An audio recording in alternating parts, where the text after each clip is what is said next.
This is CBC Winnipeg News.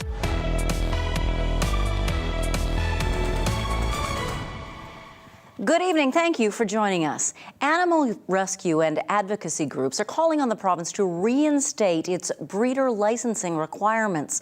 The groups say the lack of regulation is leading to uncontrolled backyard breeders and puppy mills across Manitoba. CBC's Brittany Greenslade has more. Leo.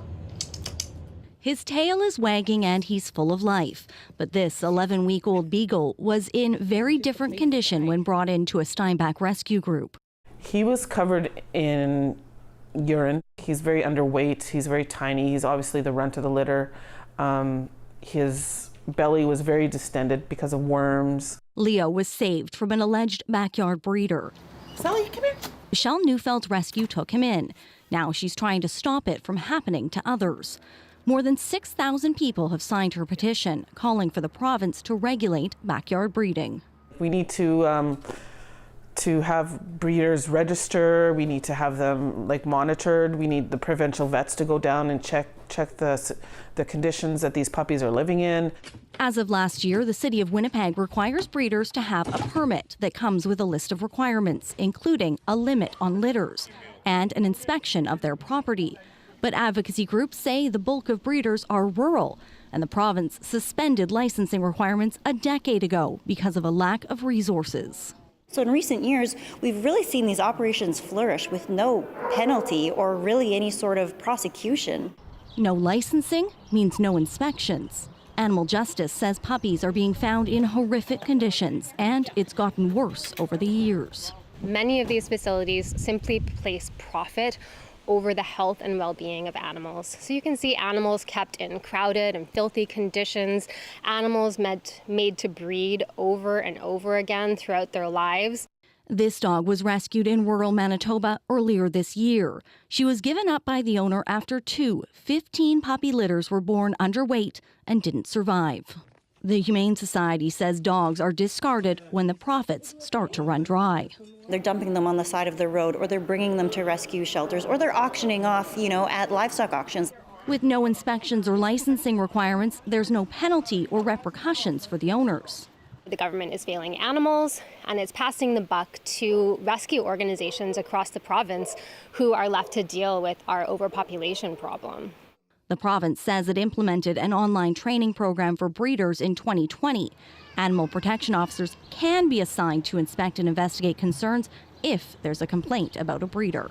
Brittany Greenslade, CBC News, Winnipeg. The cause of the fire that filled the sky over Osborne Village with smoke last night is now under investigation.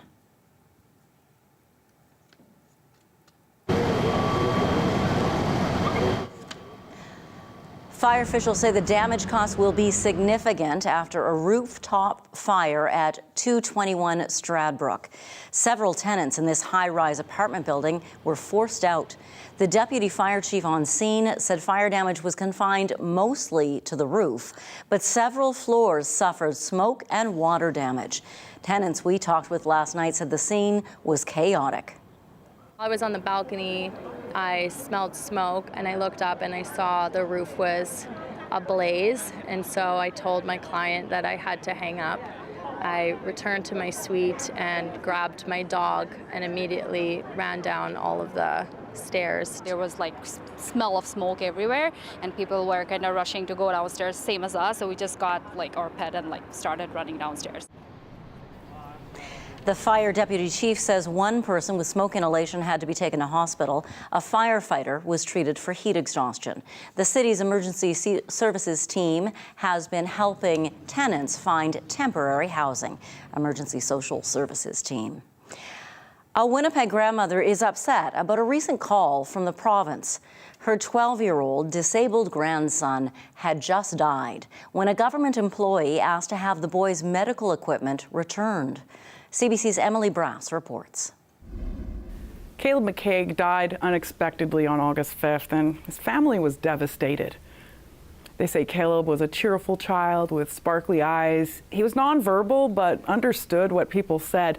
Caleb had cerebral palsy and epilepsy and needed a wheelchair and feeding tubes. Some of that equipment was lent to the family by a provincial agency, and the very day after the family notified the province of Caleb's death, an employee called his grandmother with a list of medical equipment it wanted back. Teresa Jobsey says the phone call made her flustered and upset. My heart just about stopped. I got really bad. I said things I shouldn't have said because I was angry. I said, how can you phone right now at a time like this? She says the man apologized and said he didn't know about Caleb. He works for the province's materials distribution agency. It handles inventory for the Disability and Health Supports Unit. Jobsey said he told her he'd just been given a list and asked to call. She says she then said sorry for getting angry and asked to speak to a supervisor, but didn't hear back for 8 days. She says a manager with the DHSU called and offered its apologies. In a statement to CBC, the DHSU says it reviews its procedures regularly and says it'll work towards improving communication between agencies to make sure there's sensitivity when contacting a grieving family. Emily Brass, CBC News, Winnipeg. Cold case detectives in Florida say a homicide victim from 26 years ago was originally from Winnipeg. Investigators used DNA evidence to identify Robert Bruce McPhail, who would have been 58 years old when he died. His body was found floating in the Intercoastal Waterway near Flagler Beach. McPhail had been found bound, shot, and stabbed multiple times before he was dumped in the water. There were, at the time, no known photos of him, but experts reconstructed his likeness with this model. DNA research helped police identify distant relatives in Winnipeg. They were surprised. They hadn't heard from him since the mid-90s, and they just lost contact, but they obviously had no idea that he could be a homicide victim. They were surprised, but grateful that we were able to identify him and give them some kind of answer on what happened to him. If you have any information about Robert Bruce McPhail, contact police or Crime Stoppers. As many as 3,000 wildfire evacuees from the Northwest Territories will begin arriving in Manitoba as early as tomorrow. The province says they will arrive by air charter. They'll stay in hotels in Winnipeg, Portage la Prairie, and Brandon. The Manitoba Wildfire Service is also preparing to send 2 water bombers and a Bird Dog aircraft, as well as 20 people to fight fires on the ground and an air attack officer. Meantime, authorities in the Northwest Territories say firefighting efforts in the last 2 days have held back the flames threatening the capital city. But there remains a possibility the fire will reach Yellowknife this weekend. A deadline to evacuate the city passed today, but some people are still waiting to get out. The CBC's Juanita Taylor is with them and sends us this report. The deadline issued by the government of the Northwest Territories to evacuate Yellowknife has come and gone. This highway is the only way out of the city, and there's fires burning on both sides of it. Officials say it is a critical route to safety, and they're determined to keep it open, reassuring for residents who are leaving their evacuation to the last minute. What are your plans? Probably go Dadsville right now. And then probably from there, we're going to see within a couple of days. We might head down to Saskatchewan. We're not sure yet. What's the situation been like for you so far? Hectic, like everybody else. Everybody's leaving and praying and hoping for the best, which the firefighters and everybody's doing a great job. No complaints in the city. With thousands of people having already left the capital city, there have been concerns about possible looting. Please don't spread rumors. There's no looting in Yellowknife. RCMP are patrolling the neighborhoods. I contacted them this morning. I saw them on my walk to work this morning. There was no looting. There is no looting. So please, your homes are safe. You've got to lock up and get out of town. Meanwhile, that fire that's causing an entire city to evacuate is expected to reach city limits over the weekend. Juanita Taylor, CBC News, Yellowknife. And there's another fast-burning wildfire, this one in the south-central interior of British Columbia, which is now 100 times bigger than it was 24 hours ago.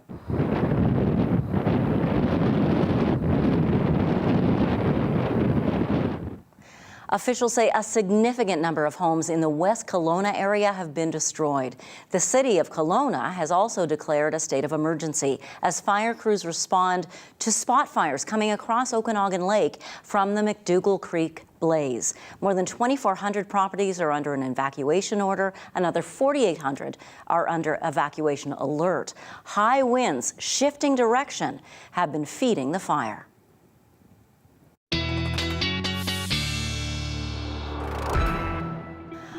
Our weather specialist Riley Lachuk joins us now. High winds, the last thing firefighters need. Exactly. The last thing firefighters need, what really would help us be some rain. And unfortunately for parts of British Columbia, not a lot of that in the forecast at this point either. I want to show you a map here that kind of takes a look at the fire situation across Western Canada. So this is from Natural Resources Canada, and you can see all of these red dots here that you see across Western Canada. These are all fires that are out of control. So this is that cluster of fires around Yellowknife that have been causing concern, but people evacuating Yellowknife having to drive through some of these really smoky areas here through northern Alberta. And then of course we have the fires into the interior of British Columbia. So yeah, fire risk and burning fires, quite the situation across Western Canada. So we did have air quality advisories in place for much of the day across northern Manitoba again today. Those have ended, but still in place through the Northwest Territories, northern Alberta, northern Saskatchewan, and now into southern Saskatchewan, where we've seen some of that smoke from British Columbia making its way toward the east. So a bit hazy through southern Saskatchewan today. Could see some of that drifting into southern Manitoba as well, but we will see a bit of a pattern change as we get into the weekend. I'll show you that in a second here. Not a lot to see on satellite radar. A bit of cloud. We've been seeing some on and off cloud across southern Manitoba through the day today, and ahead of a little bit of shower activity through the southwest. I do have a chance of showers in the forecast for the Red River Valley tonight, but I think the further west and the further north you go, areas like Swan River, Dauphin seeing the greatest chance of some showers along a frontal boundary that will make its way across the province as we get into the weekend. You can see that area of low pressure here as it starts to make its way toward the east. By the time we get to overnight into early Saturday, you can see some of that shower activity beginning to make its way into southern Manitoba. Waking up tomorrow with a chance of showers through the Interlake into the eastern part of Manitoba. But I think, like I said, the greatest chance coming through western Manitoba, the further north into central Manitoba you go. Into the later afternoon tomorrow, fairly nice day. We did pick up some of that scattered shower activity on Futurecast, but I think really hit and miss shower. I think tomorrow looking like a fairly nice day. We do have some cloud cover starting to build in again along a frontal system that's moving through Montana and North Dakota as we get into Monday. So in terms of rain, not a lot to tell you about. Most of this sort of centered in central and northern Manitoba. Could see up to 5 millimeters in the Dauphin and Swan River region. Boy, another windy day today. Winds straight out of the south here in the Red River Valley. Those will really calm down as we get into the day on Saturday and then pick up again through the afternoon. We'll see winds out of the northwest this time, gusting to 40. Could see some more hazy conditions as we get into the weekend here. So 30-degree highs today through Brandon, Melita, and Morden. 27 at the moment in Winnipeg. Tonight down to 20 in the city with that chance of showers. 22 first thing in the morning and in the afternoon tomorrow. Mainly sunny and windy once again tomorrow. We'll see some showers ending through northwestern Manitoba tomorrow. 17 in Lynn Lake under a mix of sun and cloud. Into the southwest, fairly nice conditions. A bit breezy in Brandon. Otherwise a mix of sun and cloud. 24 degrees. Best chance of showers through Dauphin, Swan River tomorrow. Sunshine through the Portage Prairie, Morden, Winkler region and into the southeast as well. Up to 30 in the Emerson region, 28 to the high in Winnipeg tomorrow. And Janet, northwestern Ontario, temperatures near 30 degrees as well. So warm. Thank you so much, Riley. No problem. We're going to have more local news for you coming up after the break. See how the owners of businesses that serve alcohol are surviving the liquor and lottery strike. We'll be right back.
A province-wide strike by unionized liquor and lottery staff is now in its second week. That's left most Liquor Mart locations closed, and it's put a big dent in inventory.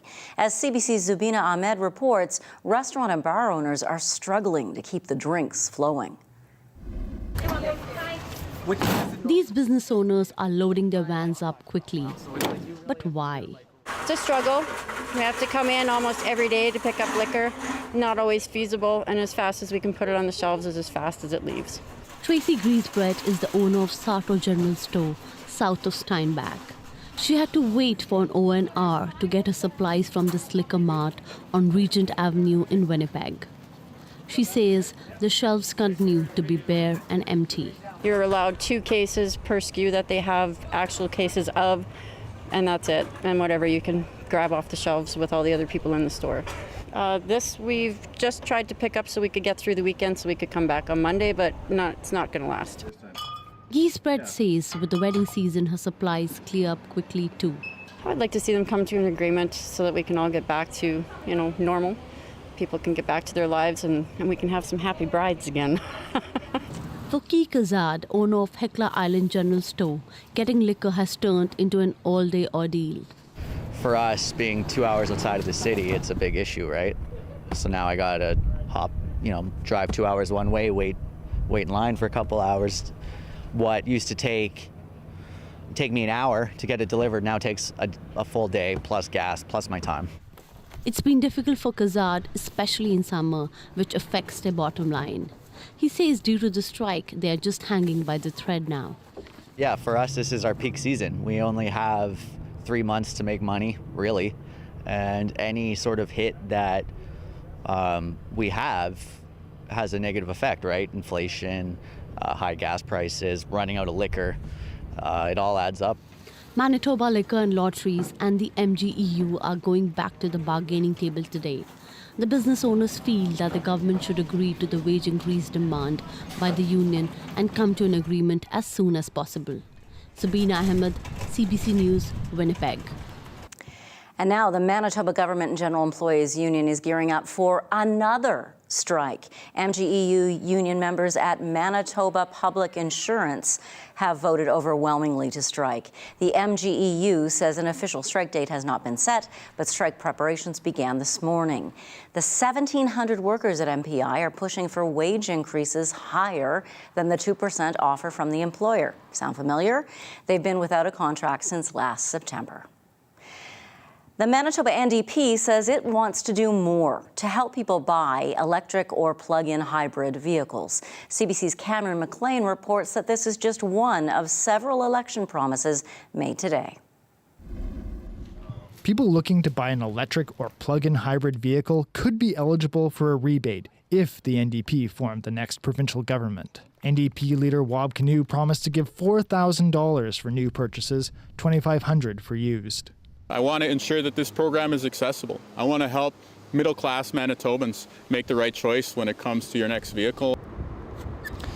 One of the main obstacles for people looking to make the switch is a lack of these charging stations. Kinew said the party would have more to say about that later. I spoke to one advocate who lives in Thompson, Manitoba. Volker Beckman says incentives need to go hand in hand with better infrastructure. Even though there are 1 or 2 EV charging stations coming up in Thompson, they still will not help you get 750 miles or kilometers to reach southern Manitoba. The NDP also promised to meet a federal target of protecting 30% of natural land and water areas by 2030. Currently, 11% of Manitoba is designated as a conservation area. Ron Thiessen of the Canadian Parks and Wilderness Society says there are many potential projects in the province. Well, there are several Indigenous protected area quests underway throughout Manitoba. There are also what are called areas of special interest, which are candidate protected areas that are on the table. New Democrats also promised to build a new Centre for Justice in Dauphin to replace the Correctional Centre, which the province closed 3 years ago. The Liberals announced today they would create an independent seniors advocate. Last month, an Auditor General report found a provincial body tasked with protecting people in care dismissed reports of abuse that were later substantiated. When my colleague Cindy Lamoureux first stepped up to recommend it in 2016, it could have provided seniors and families with the care and protection they deserve. Lamont also says a Liberal government would increase staffing and have nurse practitioners in care homes. Cameron McLean, CBC News, Winnipeg. Riley Lachuk is in next with our 7-day forecast, and then we've got a very special daily lift. You're watching CBC News.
.27 degrees in Winnipeg right now. Look at the winds, though. South 30, gusting to 50 this hour. It's been a windy one out there, and those winds are going to continue as we get into the day on Saturday. 28 degrees. Good chance, I think, we could see some showers on Monday. And then as we get into later next week, temperatures high 20s still, with a chance of showers on Thursday, and 25 degrees on Friday.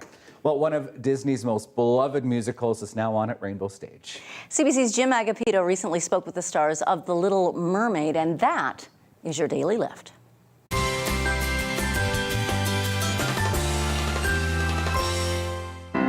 seaweed is always greener in somebody else's lake. You dream about going up there, but that is a big mistake. Just look at the world around you, right here on the ocean floor. Such wonderful things surround you. What more is you looking for? Julia, you're playing such an iconic Disney character. Tell me a little bit about that. Yeah, I mean, it's an honor. I love this character so much, and you know, I loved the show and Ariel when I was 3 years old, and now as a 20-something-year-old, I love her in a whole different way. It's really amazing. Yeah, and it's really cool because I know that you're an Inuit actress, and to be able to play such an iconic character, what do you have to do to embody that role, and what does that mean being, you know, an Inuit actress playing something that, you know, one of the biggest roles in Disney? I mean, it means so much more to me, for more than I could ever say. Like, you know, I think about myself as a young Inuk girl, like 3 and 4, and you know, hoping I would play this role, and now I get to inspire a whole new crowd of 3 and 4-year-old Indigenous aspiring performers, and that's very special to me. While we're floating full time, the floating under the sea. Tell me what it's like knowing you're going to be performing this in front of all of like Manitoba. It's crazy. I would have eaten this. I would have come dressed as Ariel, age 3, and just loved it. So it's insane that I get to be on the other side of that now. I'm just, wow. Under the sea, when the sardine begin to begin, it's music to me. Tell me a little bit about your character, Scuttle. He's sort of a crazy seagull, and he loves to communicate with the humans and with the mermaids, and he is a collector. He likes to collect things, human stuff and trinkets, and that's his connection with Ariel, and they love to bond over that. And as a seagull, you fly a lot. I do, and, yes. And there are definitely wires in this show, and your character is one of those that are on those wires. Tell me, what's it like flying on a stage? It's incredible. It's honestly, it's more fun than I could have imagined. I mean, it was scary at first, I think, learning how to do it and be safe up there, but once you get really comfortable with it, it's a ton of fun.